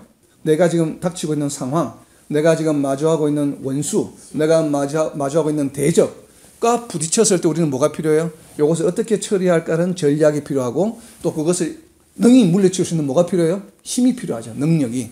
그래서 두 번째 이야기하고 있는 모략과 재능은 바로 뭐냐 하면 카운슬과 파워인데 이것은 무엇에 관한 얘기예요? 내가 대적하는 상대와 대적할 때 성령께서 나로 하여금 승리하게 해주실 수 있는 능력을 말해요. 성령이 우리 안에 계시면서 우리에게 무슨 능력을 주셔요? 원수를 대적할 수 있는 힘과 지혜와 능력을 주시는 것이에요. 첫 번째는 무엇이었어요? 성령이 우리 안에 계시면서 하시는 일은 말씀을 깨달을 수 있는 지혜와 총명이 되시고, 그리고 두 번째는 우리가 삶을 살아가는 가운데 만나게 되는 모든 대적들을 물리칠 수 있는 전략가이요 우리에게 능력이 되어주시는 분이 성령님이세요. 그러니까 우리가 어려운 문제에 닥쳤을 때 누구를 의지해야 돼요? 세상의 힘이나 능력이 아니라 무엇에? 성령의 모략과 성령의 재능에 의지해야 되는 것이에요. 그러니까 여기에 대적은 어떤 것들이 있어요? 정말 우리의 원수가 되는 피지컬한 원수도 있고, 그리고 우리의 삶 가운데 우리의 근심 걱정거리가 되는 것들 있죠. 자녀의 문제, 부모의 문제, 친구의 문제, 인간관계의 문제, 모든 이런 것들이 뭐예요? 대적이잖아요. 우리의 신앙생활을 잘 해나가고자 하는데 대적되는 것들이죠. 모든 이런 것들은 누구의 도움이 필요해요? 모략과 재능의 영이 필요하다. 성령께서. 그러니까 성령이 우리 안에 있다고 하는 건 대단한 것이에요. 우리는 이제 내가 삶을 살아가면서 부닥치게 되는 어떤 것들이요? 나의 삶을, 신앙생활을 방해하는 모든 것들. 세상에 대한, 물질에 대한 욕심, 내가 생기잖아요. 누가 대적이 없어 내 스스로도 그것도 나의 대적이잖아요. 그죠? 로마서 7장에 이야기한 것처럼 육신 가운데 있는 나의 죄의 법과 내가 마음의 법이 계속 충돌하고 있다고 그러잖아요. 그러니까 내 자신 안에도 내 대적이 있어요. 육신의 탐심이 있다면 육신의 탐심이.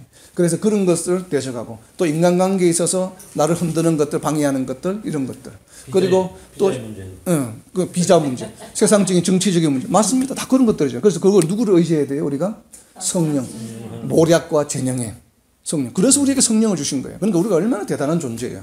그거는 도구를, 방책을 이미 우리 안에 있어요. 멀리 찾지 않아도 이것이 특권이라면 성령이.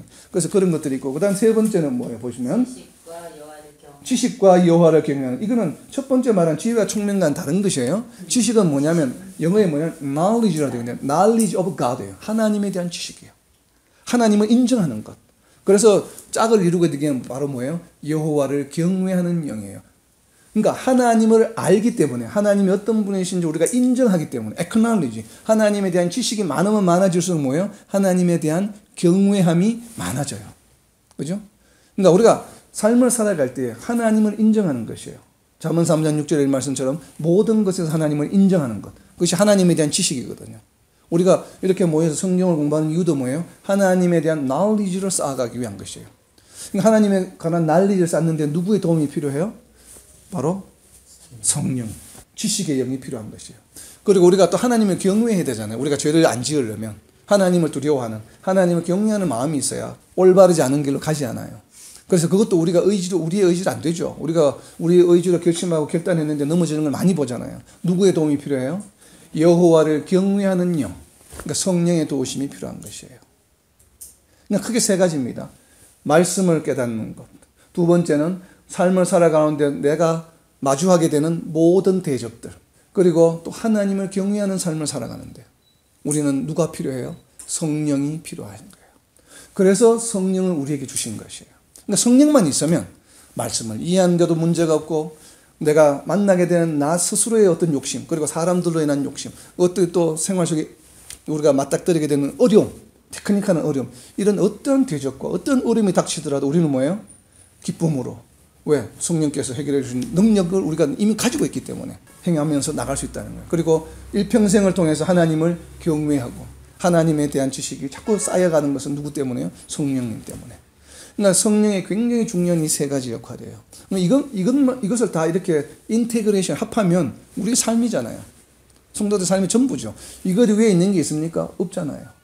하나님을 아는 것, 하나님의 말씀을 깨닫는 것, 그리고 생활 속에서 우리가 늘 기뻐하면서 살아갈 수 있는 대적을 다 물리치고, 대적을 물리친다는 얘기는 바꾸어 말하면 뭐예요? 기뻐하는 삶을 살아갈 수 있다는 것이에요. 그래서 기쁨을 주는 소스가 누구라고요? 데살로니가전서 1장 6절에서 성령이 우리에게 기쁨을 주시는 이유예요. 기쁨을 주시는 소스가 되어야 된다.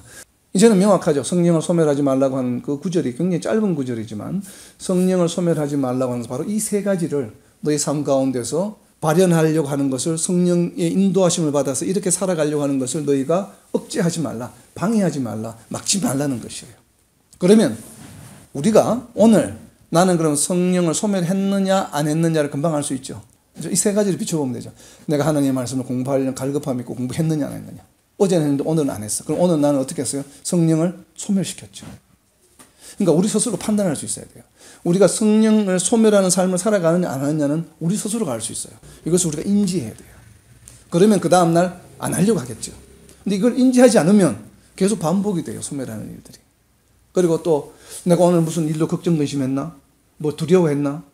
오늘 내가 뭐 때문에 내가 두려워했는데, 순간적으로 두려워할 수 있어요. 그러나 그것이 금방 극복이 돼야 돼요. 기도로, 그죠? 근데 그것이 저녁까지 잠자리 들기까지 계속 내가 걱정하고 지금 막 스트레스 받고 있나? 그럼 이건 뭐예요? 오늘 내가 하루 종일 성령을 소멸한 것이 되는 것이에요. 그럼 내가 오늘 하루에 뭔가 일을 하면서 내가 오늘 하나님을 몇 번이나 인식했나? 모든 일, 오늘 뭐 이걸 해주셔서 감사하고, 정말 흔들리는 나뭇잎 뱃서도 하나님을 인지할 정도로, 하나님이 성령이 왔다 갔다 하시는구나. 이렇게 내가 하나님을 인지했나?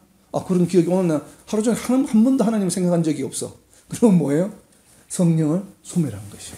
그래서 우리가 매일의 삶 가운데 우리가 저녁 예배를, 가정 예배를 드리면서 잠자리에 들어서 오늘 내가 성령을 소멸한 삶을 오늘 하루를 살았는지, 아니면 성령의 인도하심을 받으며 살았는지를 우리 자신이 스스로 잘 알 수 있죠.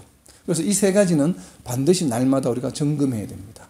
그렇게 살아라고 하는 것이 데살로니가전서 지금 우리가 살펴본 5장 19절에 있는 말씀이에요. 성령을 소멸하지 말라. 이게 바로 성령에 관한 얘기예요. 그래서 지금 데살로니가전서에는 성령에 관한 얘기가 세 가지가 나옵니다. 1장 6절에서 기쁨의 원천이 되신 성령, 4장 8절에서는 하나님과 동격이신 성령, 절대 주권에 관한 얘기, 그리고 5장 19절에서는 뭐였어요? 성령을 소멸하지 말라. 명령의 말씀. 그래서 우리가 성령을 소멸하는 삶을 살아서는 안 되겠다는 것이에요. 자, 이제 교리의 마지막 파트의 네 번째입니다. 이것은 무엇인가 하면 바로 성도들의 경건한 삶에 관한 것이에요. 그래서 성경을 읽다가 성도들의 경건한 삶에 관한 구절이 나오면 딱 표시를 하고 H라고 써놓으세요. H, holiness. 그러니까 하나님에 관한 것은 G, God라고 쓰시고, 예수님에 관한 것은 Christ, C라고 적으시고, 성령에 관한 것은 Spirit, S라고 적어 놓으시고, 그리고 holiness, 우리의 경건한 삶에 관한 것은 H라고 표시해 놓고 우선 그렇게 한번 보시면, 자, holiness에 관한 것이 두 군데가 나옵니다. 물론 많은 군데 나와요. 데살로니가전서에 워낙 많은 분량이 나오기 때문에 대표적인 거 지금 두 개만 살펴봅니다. 데살로니가전서 4장 3절에 보면 우리가 정말 명심해야 될 말씀, 이건 표시를 해놓고 여러분 반드시 기억하셔야 됩니다. 4장 3절에 보시면 같이 읽을까요? 4장 3절은 하나님의 뜻은 이것이니 너희의 거룩함이라. 하나님 뜻이 무엇이라고요? 거룩함. 우리가 성도로서 기도를 할 때 하나님의 뜻대로 살게 해주시옵소서 기도 많이 하죠. 우리가 과연 하나님의 뜻이 무엇일까를 간구하면서 해답을 달라고 기도하기도 하죠. 하나님 지금 제가 이런 상황에 처해 있는데 내가 지금 대학에 두 군데 합격했는데 어디로 가야 할까요? 하나님의 뜻을 가르쳐 주시옵소서. 거기 하나님 뜻 없습니다. 그 얘기는 뭐예요? 아무 데나 가도 돼요. 하나님은. 어디를 가는 게 중요한 것이야. 그건 어느 대학을 갈까요? 하나님 뜻을 가르쳐 주세요 하고 40일 기도해도 응답은 없습니다. 물론 본인 스스로가 하나님 응답이라고 느끼면서 할 수는 있어요. 그러나 실제로 하나님 응답은 그런 데 없어요. 왜냐? 그 얘기는 무엇과 똑같은가 하면 중국집에 가서 내가 지금 짜장면을 먹을까요? 짬뽕을 먹을까요? 하나님 뜻을 내한테 가르쳐 주세요 하는 거랑 똑같은 기도예요. 그렇잖아요. 어느 대학을 갈까요? 무슨 하나님의 뜻이 있어요. 근데 하나님 뜻은 무엇이라고요? 분명하게 오늘 뭐라고 되어 있습니까? 우리의 거룩함이에요. 우리가 삶을 살아가는 가운데, 성도들이 삶을 살아가는 가운데 역사하시는 하나님의 뜻은 무엇과 연관이 되어 있어요? 우리의 거룩함과 연관이 되어 있어요. 우리의 거룩함과 연관되지 않은 곳에는 하나님의 뜻이 없습니다. 우리가 이것을 명심해야 됩니다. 그래서 내가 A 대학을 가든 B 대학을 가든 상관없어요. 그런데 A 대학을 가도 내가 말하는 무언가가 나의 거룩함과 연관이 된다면 거기 하나님의 뜻이 있어요. 그래서 우리가 좋은 대학을 가기 위해서 기도할 때 지난번에 나누었잖아요. 어떻게 기도해야 돼요? 좋은 대학에 가는 이유가 사회 엘리트들이 아무래도 거기 좋은 대학이 많이 오기 때문에 그들을 만나서 복음을 전할 기회를 나에게 주십시오. 이것은 뭐예요? 나의 거룩한 삶과 연관되는 내용이죠. 그러면 그 대학에 가는 하나님의 뜻이 있어요. 근데 그것이 없이 그냥 좋은 대학 가서 성적 잘 받아서 졸업해서 좋은 직장에 가고 거기는 나의 거룩함과 전혀 상관이 없죠. 물론 일부는 연관될 수 있지만 삶이. 그러나 근본적으로 나의 신앙의 어떤 거룩함을 위한 것과는 연관이 없어요. 하나님의 뜻은 항상 어디에 있어요? 우리의 거룩한 것과 연관이 되어 있어요. 그래서 하나님의 뜻은 이것이니 바로 너희의 거룩함이다.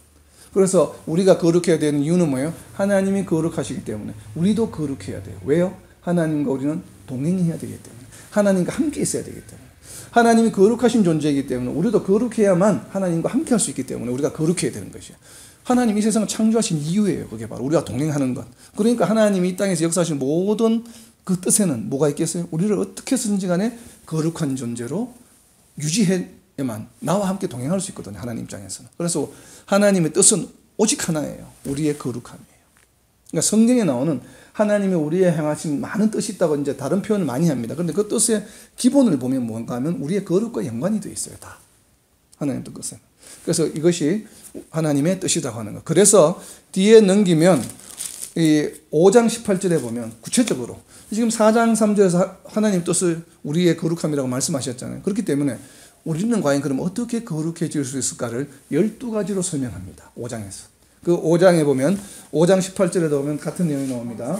범사에 감사하라. 이것이 그리스도 예수 안에서 너희를 향하신 하나님의 뜻이니라. 이것이는 뭐예요? 이것은 뭐냐 하면 바로 데살로니가전서 5장에서 기록되어 있는 지금 5장 11절부터 쭉 내려와서 22절까지에 있는 12가지 내용입니다. 이 12가지가 다 무엇에 관한 내용이냐면 우리의 거룩함에 대한 이야기예요.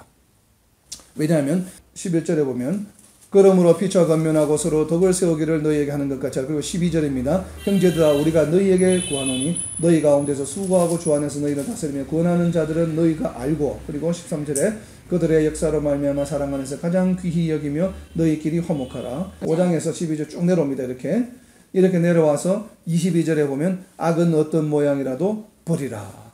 이렇게 하는 이유가 뭐냐 하면 바로 23절에 나오죠. 거룩하게 하시고 너희를 온전히 거룩하게 하시고 너희를 온전하게 거룩하게 하기 위한 12가지 내용을 여기서 설명하고 있는 겁니다. 5장 초반에서 5장 지금 앞에서. 그래서 이것이 바로 하나님이 거룩하게 하시는 존재예요. 그래서 성령이 우리에게 아까 3가지로 역사하신다고 그랬잖아요. 그래서 아까 우리가 처음에 하나님을 이제 알아볼 때 우리가 삼위일체 하나님, 바로 우리에게 하나님께서 우리 안에 역사하시는데 데살로니가전서 2장 13절에 보면 역사하시는데 무엇으로 역사하셔요? 말씀으로 역사하시죠. 근데 말씀은 우리에게 실제적으로 어떻게 역사하셔요? 우리로 하여금 말씀을 깨닫게 하시잖아요. 그리고 실천하게 하시죠. 말씀이 역사하신다는 것은 그 말씀을 깨닫게 하시는 이는 누구예요? 성령이시죠. 그러면 우리가 하나님께서 무언가를 우리 안에서 우리가 거룩하게 되도록 역사하시는데 누가 연관이 되어 있어요? 누가 같이 인볼브 되어 있습니까? 하나님. 모든 것을 지휘 감독하시는 하나님. 감독자로서 하나님. 그리고 그 매개체는 누구예요? 무엇이 우리에게 말씀이 역사하셔요. 그럼 이 매개체가 우리로 하여금 역사하도록 실제적으로 운영하시는 분은 누구예요? 성령님. 그래서 우리가 어떤 존재로 존재할 수 있어요? 거룩한 존재로 역사할 수 있는 거죠. 그러니까 우리의 거룩함을 위해서 인볼브 하시는 분이 누구예요? 하나님과 말씀과 성자 예수님과 성령님. 삼위일체 하나님께서 우리와 함께 하시는 것이에요. 그래서 이제 이렇게 삼위일체에 대한 얘기를 우리가 할 수 있죠. 그리고 이제 이게 이제 교리에 대한 얘기인데, 그러면 첫 번째 우리가 네 가지인데 처음에는 뭐였어요? 하나님에 대한 거 G, 그 다음에 예수님에 대한 거 C, 성령에 관한 거 S, 우리의 경건함에 대한 H 해서 이렇게 G, C, S, H로 항상 성경을 읽을 때 표시를 하세요. 그리고 더불어서 한 가지는 좀 중요한 건 아니지만 그래도 우리가 성경 전체를 이해하는데 데살로니가 전서하면 이건 어떤 배경을 가지고 기록된 성경이지, 이것을 아는 것도 사실 중요하잖아요. 방금 우리가 나눈 거는 성경 말씀 내용, 편지의 내용 중에서 우리가 반드시 알아야 될 교리에 관한 내용이었거든요. 그리고 성도들이 어떻게 해야 될 것인가에 대한 그 홀리니스, 경건한 삶을 위한 것에 대한 그 네 가지를 살펴보았는데, 이것과 더불어서 우리가 편지나 성경이나 서신서뿐만 아니라 모든 성경을 이해하는데 좀 우리가 보탬이 될 수 있는 것은 이 성경이 기록된 배경을 이해하는 것이 대단히 중요해요. 그래서 백그라운드에 대한 내용이 데살로니가 전서의 세 군데에 나옵니다. 그래서 2장 14절에 보시면 2장 14절에 한번 보세요. 그거는 B라고 적어놓으세요. 표시하고, 형제들아 너희가 그리스도 예수 안에서 유대에 있는 하나님의 교회들을 본받은 자 되었으니 그들이 유대인들에게 고난을 받은 것 같이 너희도, 여기서 너희는 누구예요? 데살로니가 교인들이죠. 너희도 너희 동족에게서 동일한 고난을 받았느니라 라고 했거든요. 자, 여기서 너희 동족의 동그라미를 쳐놓으시고 B라고 해놓으세요. 이게 왜 중요한가 하면 여기서 너희 동족은 누구예요? 헬라인인지 어떻게 알아요? 여기서 너희도 앞에 보면 그들이 유대인들에게 고난을 받은 것 같이 너희도 너희 동족에게 동일한, 그 너희는 데살로니가 교인들이거든요. 그러니까 데살로니가 교회 구성원들이 누구였느냐를 알아야 되죠. 그게 유대인들이었는지 헬라인들이었는지 알면은 여기서 동족이 누군지 알겠죠. 그 앞에 보면 예루살렘에 있는 교회들이 유대인들로부터 고난을 받았어요. 왜냐하면 예루살렘은 유대 지역이니까.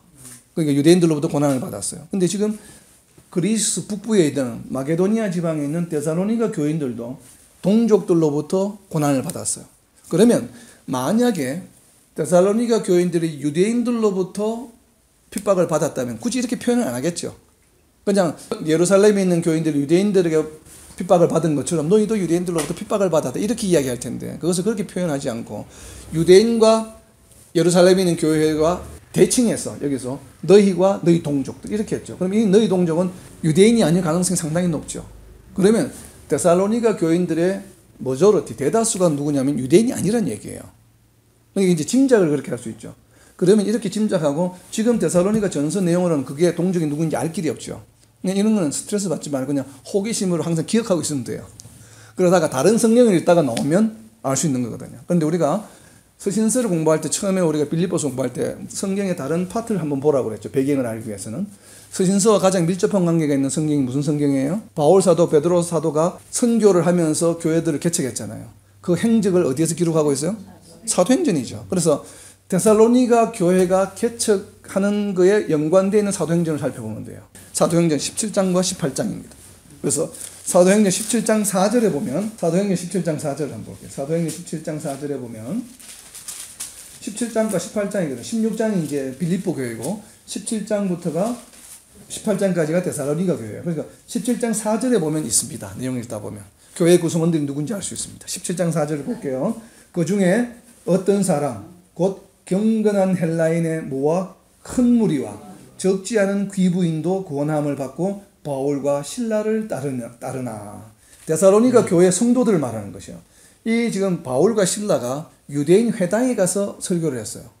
유대인 회당에 가서 설교를 하니까 그 무리들 중에 누가 헬라인의 큰 무리가, 큰 무리예요. 대다수가 상당히 많은 헬라인들이 바울을 따랐어요. 그리고 그 중에 또 누가 있었어요? 귀부인들도 있어요. 이 귀부인들은 누굴까요? 공직자들이 부인을 귀부인이라고 가지고 다른 사람을 귀부인이라 하지 않죠. 보통 귀부인이라고 하는 거는 지체가 높은 사람들의 부인들. 이 사람들은 누굴까요? 로마인들이 빌립보에 많이 와 있었죠. 데살로니가에도 로마인들이 살았습니다. 주로 이제 행정관들이나 거기 공직에 있는 사람들은 대부분 다 로마인들이죠. 그러니까 로마인들 부인들 중에서도 있었다는 거예요. 그럼 지금 데살로니가 교회 구성원들은 누구예요? 로마 고위 관직 부인들과 그리고 현지인 헬라인이 큰 무리라고 했으니까 헬라인이 대다수다 이 말이에요. 그리고 유대인들은 아주 조금 있었던 거예요. 그러다 보니까 유대인들이 시기 질투를 한 거예요. 자기 회당에 와서 예배를 드렸거든요. 헬라인들하고 귀부인들이. 근데 회당에서 바울이 설교하는 걸 듣고 그걸로 따라가 버렸어요. 그러니까 유대인 회당에 있는 사람들은 화가 나죠. 우리 성도들이 다른 교회를 가버렸어 지금. 옆에 빠져나가 버렸다 이 말이에요. 그러니까 시기 질투가 난 거예요. 그래서 사도행전 그 5절에 17장 5절에 보면 그러나 유대인들은 시기하여 그래서 핍박한 거예요. 데살로니가 교인들이. 이 데살로니가에 있는 유대인들이 그래서 바울 사도가 베레아 갔을 때 베레아까지 쫓아오잖아요. 그래서 지금 여기 데살로니가 전서로 돌아오면 너희도 너희 동족에게서와 동일한 핍박을 받았다는 것은 주로 주된 사람들이 누구겠어요? 헬라인들이겠죠. 그 헬라인들의 핍박을 받은. 그럼 헬라인들이 왜 핍박을 했을까요? 유대인들이 핍박을 하는 것은 이해가 돼요. 그럼 헬라인들은 왜 핍박을 했을까요? 지금 헬라인들 중에 하나님을 믿어요. 예수님을 믿어요. 근데 헬라인들이 이 사람들을 핍박해요. 왜 핍박할까요? 핍박하는 이유는 종교적인 문제겠죠. 자기네들이 믿는 종교와 다른 걸 믿기 때문에 이제 핍박하는 것이에요. 핍박하는 이유는 자기들이 믿는 신보다 지금 헬라인들이 데살로니가 교인들이 믿는 신이 Almighty God, 더 파워풀하다고 생각하고 그것을 막 사람들에게 이야기하기 때문에 자기들의 신들이 무시를 당하는 거예요. 그러니까 핍박하는 거예요. 왜 그래요? 그 로마 시대, 그리스 로마 시대의 신들은 누굽니까? 제우스 신이잖아요. 그래서 헬라인들은 헬레니즘은 뭐냐? 제우스 신, 무슨 바카스 이런 신들은 그러니까 그리스 로마 신화를 믿는 사람들이에요. 근데 그리스 로마 신들과 하나님은 뭐가 달라요? 그리스 로마 신들도 영혼 불멸설을 가지고 있습니다. 그죠? 제우스 신이 영원하잖아요, 이 사람들도. 죽지 않아요. 죽지 않는 불사신이에요. 그런데 문제는 뭐냐 하면 그리스 로마 신들이 사람의 모습으로 나타나지 않아요. 그런데 예수님은 어때요? 하나님은 사람의 모습으로 나타났어요. 그러니까 자기네들하고는 차원이 다른 거예요. 그러니까 핍박할 수밖에 없는 거예요. 그죠? 그래서 아덴에서도 이제 바울이 이야기하잖아요. 자기네들 모이는 곳에 가서 상을 세우는 거 자기네들 알지 못하는 신. 그 알지 못하는 신이 하나님이라고 이야기하잖아요. 하나님은 절대 주권자시고 세상을 창조하셨고 그러니까 그런 것들은 하나님은 영원하신 분이야. 이거는 자기네들 믿는 신하고 비슷한 것 같아요. 영원 불멸하시고. 그런데 하나님은 사람의 모습으로 오셨다고 하는 거예요. 그리고 또 더해서 뭐냐 하면 사람을 오셨던 분으로 끝나는 게 아니라 이분이 또 다시 온다고 하는 거예요. 그게 다른 거예요. 그러니까 이제 그리스 로마 신을 믿는 헬라인들하고 이제 부딪힐 거 아니에요. 크리스찬들은 뭐라고 이야기해요? 아니야. 내가 믿는 하나님은 그런 분이 아니야. 이미 오셨던 걸 우리가 봤잖아. 예수님이. 하나님 사람의 모습으로 오셨어. 그래 그분은 죽으시고 살아나셨어. 우리 눈앞에서. 그리고 이분은 또 다시 오실 거야. 그러니까 논쟁이 생길 수밖에 없죠. 교리가 안 맞으니까 핍박할 수밖에 없는 거예요. 헬라인들이. 핍박을 하니까 헬라인들 이 사람들이 뭐 강력하게 또 핍박했을 거 아니에요. 그리스 로마 신은 뭐 역사가 오래됐고 워낙 이제 아는 사람들이 많으니까 그런 가운데서 데살로니가 교인들이 비록 지금은 예수님을 믿고 하나님을 믿지만 불과 몇 개월 전까지만 해도 그리스 로마 신을 믿던 사람들이에요. 그런 사람들이 지금 바울 사도가 선교한 것을 듣고 복음 전하는 것을 듣고 하나님을 믿기 시작했고 예수님 다시 오실 거를 믿게 되었다면 그러나 이 기간이 되게 짧아요. 사도행전 17장 2절에 보면 3주간이에요. 그래서 어떤 신학자들은 사도행전은 3주라고 되어 있지만 실제적으로 그 이후에 더 많이 오래 있었다라고 이야기하시는 분들이 있습니다. 왜냐하면 3주라고 하기에는 데살로니가 교인들의 신앙이 너무 좋아요. 지금 박해도 흔들리지 않다고 지금 감사의 편지를 쓰고 있잖아요. 지금 데살로니가 전서를 통해서. 사도행전 17장 2절 3주라고 했지만 세안식이라고 했지만 아마 굉장히 오랜 기간이 있었을 것이다. 이렇게 이야기하는 분도 있습니다. 물론 그럴 가능성도 배제할 수는 없죠. 우리가 사도행전이 모든 걸 다 포함하는 건 아니기 때문에. 그러나 하나님의 성령의 역사는 단 한 번에도 바꿉니다. 사람은. 그렇죠? 우리는 그런 걸 믿기 때문에 뭐 3주만 해도 충분히 그런 신앙을 생길 수 있다. 그래서 그 핍박이 너무 심하기 때문에 바울 사도가 염려가 되다 보니까 데살로니가 전서와 후서를 써서 보낸 거예요. 그래서 그 주된 내용이 대부분 뭐예요? 데살로니가 전후서의 내용들은 예수님의 재림에 대한 내용이에요. 그래서 그러면 또 헬라인들이 그랬을 거 아니에요. 정말 와? 정말 너는 예수님 다시 온다는 믿어? 그럼 그래 나는 믿어. 그럼 뭐라고 헬라인들이 질문하겠어? 그 다음 언제 와? 그럴 거 아니에요? 그런데 몰라. 답을 못 하겠어. 언제 오는지 나도 몰라. 그거 봐. 그러니까 그거나 네가 거짓말이야. 그럼 그 사람들이 그냥 바울이 하는 소리야. 너희들 현혹하기 위해서. 신은 그렇게 존재하지 않아. 신은 그렇게 오지 않아. 우리 인간의 모습 다시는. 이렇게 이야기한다 이 말이야. 그러니까 그것이 질문이 생기기 시작할 수 있죠. 사람들 얼마든 저들 말 들어보니까 그럴 것 같은데 왜 모르지 나는? 그런 의구심이 있었던 것이에요. 그래서 보세요. 데살로니가전서 이 데살로니가전서 4장을 쓰는 이유를 설명하고 있어요. 5장 1절에 보세요.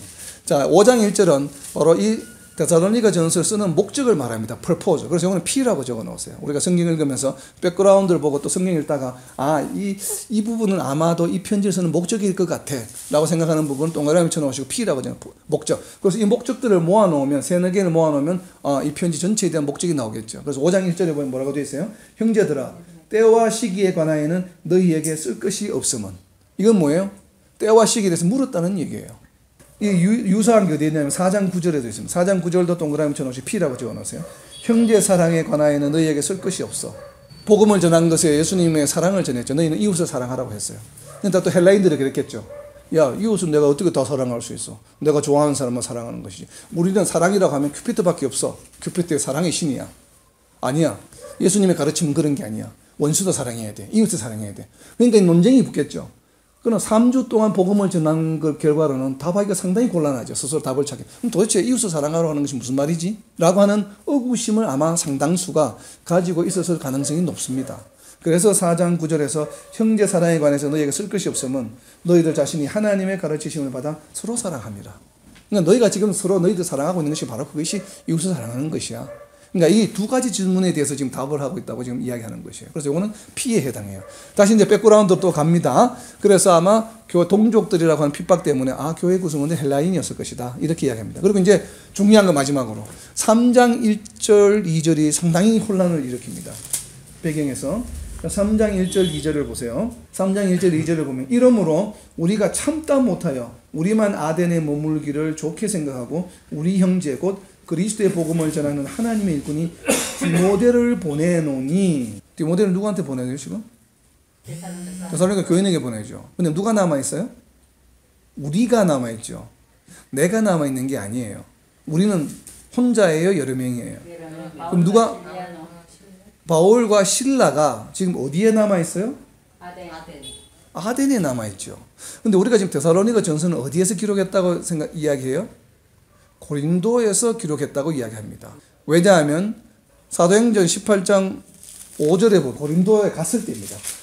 자, 18장 1절이 뭐예요? 그 후에 바울이 아덴을 떠나요. 아덴을 떠나 고린도에 왔죠. 고린도에 오고 나서 18장 5절에 보세요. 실라와 디모데가 마게도냐니까 데살로니가죠. 데살로니가 있는 데로부터 내려오매 바울이 하나님의 말씀에 붙잡혀 유대인들에게 예수는 그리스도라 밝히 증언한. 실라와 디모데가 마게도냐에서 오고 나서 소식을 들었어요. 이제 데살로니가 교인들이 잘 전진하고 있다는 걸 듣고서 쓴 것이 데살로니가예요. 갔는데 3장 1절 2절에 보면 디모데만 갖고 바울과 실라는 있었어요. 아덴에. 여기서 지금 보내노니 하잖아요. 디모데를 보내노니. 지금 데살로니가 전서 요 쓰는데 보면 보내노니 하는 거는 언제예요? 현재예요? 과거예요? 미래예요? 지금. 마치 보내는 것처럼 이야기하죠. 근데 이게 과거형입니다. 영어 성경에 보면 영어 성경에 뭐라고 되어 있어요? We sent Timothy. 이미 보냈었어요. 디모데를 이미 보냈었어요. 그걸 어디서 알 수 있냐면 6절에 보세요. 3장 6절. 지금은 디모데가 너희에게로부터 와서 이게 이제 사도행전 18장 5절 고린도에서 지금 고린도로 온 거예요. 디모데가. 그런데 아까 18장 사도행전 18장 5절에서 누가 왔다고요? 둘이 왔어요. 실라와 디모데. 근데 지금 3장 6절에서 뭐예요? 디모데가 너희에게로부터 지금 왔다고 하는 거예요. 그죠? 그러면 여기서 말하는 아덴에서 머물렀을 때 머물렀던 사람은 우리가 아덴에 머물고 디모데만 보냈어요. 근데 어디에서 디모데를 보낸 거예요? 아덴에서 보낸 거예요. 지금 여기 데살로니가 3장 1절 2절에 보면 아덴에 지금 누가 있었어요? 3명이 다 있었죠. 바울과 실라와 디모데가 다 있다가 디모데만 지금 보냈어요. 그죠? 과거에. 그런데 사도행전 17장을 보세요. 17장 14절에 보내면 17장 14절에 이제 쫓겨가는 거예요. 베레아에서 형제들이 곧 바울을 보내죠. 바다까지 가게 하고 실라와 디모데는 아직 거기에 머물렀더라. 거기는 어딘가 하면 베레아예요. 베레아는 바닷가가 아니고 내륙 지방이거든요. 그래서 바울은 거기로부터 바다를 보내 이제 아덴으로 가라고. 그리고 지금 실라와 디모데는 베레아에 그냥 머물러 있었어요. 데살로니가에 있는 유대인들이 쫓아왔을 때. 그죠? 그러면 아덴에 누가 갔어요? 지금 혼자 갔죠. 그러니까 혼자 갔는데 15절에 보세요. 그러니까 바울이 이제 아덴에 도착했어요. 바울을 인도하는 사람들이 그를 데리고 아덴에 도착했죠. 이때는 바울 혼자예요. 그에게서 실라와 디모데를 자기에게로 속히 오게 하라는 명령을 했어요. 자기를 데려다 준 사람한테. 그러면 바울을 아덴에 데려다 주고 베레아로 돌아간 사람들이 다시 실라와 디모데를 데리고 아덴으로 다시 왔겠죠. 왜? 데리고 오라고 그랬기 때문에. 데리고 왔어요. 그래서 지금 아덴에는 바울과 실라와 디모데가 있어요. 그리고 이렇게 세 명이 있다가 다시 디모데를 데살로니가 하도 걱정이 돼서 베레아에서 왔잖아요. 그러니까 이제 데살로니가 궁금하잖아요. 왜냐하면 베레아에 있었는데 데살로니가 유대인들이 막 쫓아왔거든요. 그러니까 데살로니가 교회 교인들도 이거 문제가 되지 않겠는가 걱정이 되니까 아덴에 두 사람이 왔을 때 기다리다가 참다 못해서 그럼 신라하고 나하고 있어요. 디모데야 네가 저 데살로니가 한번 가봐라. 거긴 항구 도시니까 배를 타고 가서 한번 보고 와라 어떤지를. 그래서 지금 보낸 거예요. 근데 보내고 나서 아마 이 디모데가 즉시 안 온 것 같아요. 안 오니까 또 걱정이 되잖아요. 신라를 또 보낸 거예요. 둘이를. 신라를 나중에 또 보내고 자기는 이제 고린도로 온 거예요. 그러니까 고린도로 올 때는 18장에 보면 고린도로 올 때 혼자 왔거든요.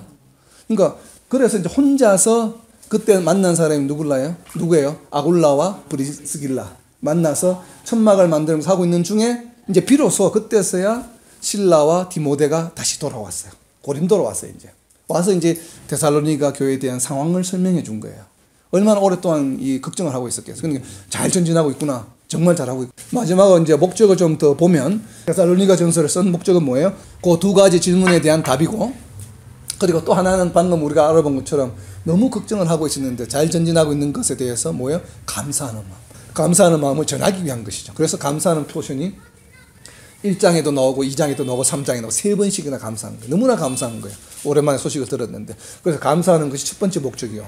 그 다음에 방금 살펴본 4장 9절과 5장 1절에는 질문에 대한 답을 주는 것이 목적이요. 그리고 세 번째는 거룩하고 흠이 없는 삶을 계속 전진할 수 있도록 하라는 것에 대해서. 그러다 보니까 거룩함에 대한 얘기 4장 3절에 보면 흠이 없게 살라고. 4장 3절에 흠이 없게 살아가는 방법, 거룩함에 대한 얘기. 그리고 4장 13절에 보면 부활에 관한 이야기를 합니다. 그리고 또 중요한 것은 뭐냐 하면 다른 성경에는 서신서에 잘 나오지 않는 게 독특하게 있는 것이 바로 데살로니가전서 2장 1절부터 12절까지예요. 그러니까 바울이 어떻게 선교했는가를 5가지로 설명하는 파트가 있잖아. 굳이 이런 얘기를 왜 하는가 하면 뭔가 하면 이 헬라인들이 또 유대인들이 데살로니가 교인들에게 바울을 모함하는 거예요. 교회를 흔드는 방법이죠. 그렇게 하니까 그런 내용이 들렸어요. 그래서 이제 그것을 다시 리마인드 시키는 거예요. 내가 어떻게 너희들한테 복음을 전하고 순교를 했는지 너희가 알지 않느냐. 이렇게 했기 때문에 내 사리 사역을 위해서 한 것이 아니다라고 하는 것을 외부에서 바울에 대해서 하는 이야기들을 뭐예요? 부정하는, 거부하는 내용들이 들어가 있는 겁니다. 그래서 아마 그런 내용들이 있었던 걸로 실라와 디모데가 와서 이야기한 중에 포함된 것이 아닌가 하는 생각을 해봅니다. 왜냐하면 다른 서신서에는 이런 내용들이 없거든요. 잘. 그래서 간단하게 자기가 어떻게 한 건지는 있지만 이렇게 자세하게 자기네들이 어떻게 실제로 사역했다는 것을 이제 자세히 설명한 것은 없어요. 그래서 이 부분에 대해서 이제 데살로니가 전서를 쓴 목적이 크게 이렇게 4가지. 감사하는 것, 질문에 대한 대답, 그리고 성도들의 삶에 대한 거룩함과 부활에 대한 내용, 그리고 자신을 변호하는 얘기. 이렇게 이제 데살로니가 전서는 쓴 목적이라고 살펴볼 수가 있습니다. 바로 이렇게 하는 것이 성경의 어떤 개요를 공부하는 방법이에요. 아까도 이야기했지만 오늘 우리가 공부한 내용들 중에 어떤 다른 데서 외부에서 어떤 자료에서 갖고 온 내용들이 없죠. 전부 성경 안에 있는 내용들이에요. 그래서 정말 한글만 읽을 수 있으면 성경 공부를 할 수가 있습니다.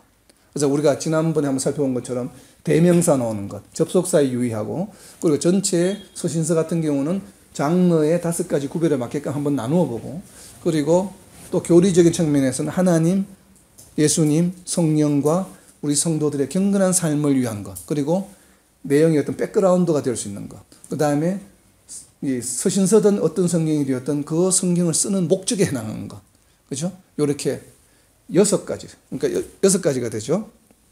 백그라운드까지 하면 교리에 대한 내용, 백그라운드, 목적 6가지를 항상 이렇게 그냥 통독을 하면서, 그래서 통독이 필요한 거예요. 처음에 성경 읽을 때는 통독을 하면서 빨리 이런 체크만 하는 거예요. 어떤 부분들이 있다는 것만 해놓으면 데살로니가 전체에 대한 아웃라인이 잡히죠. 그렇죠. 그러고 나서 이제 우리가 다음 주부터는 장별로 또 토픽별로 주제별로 이렇게 한번 자세하게 살펴보려고 합니다.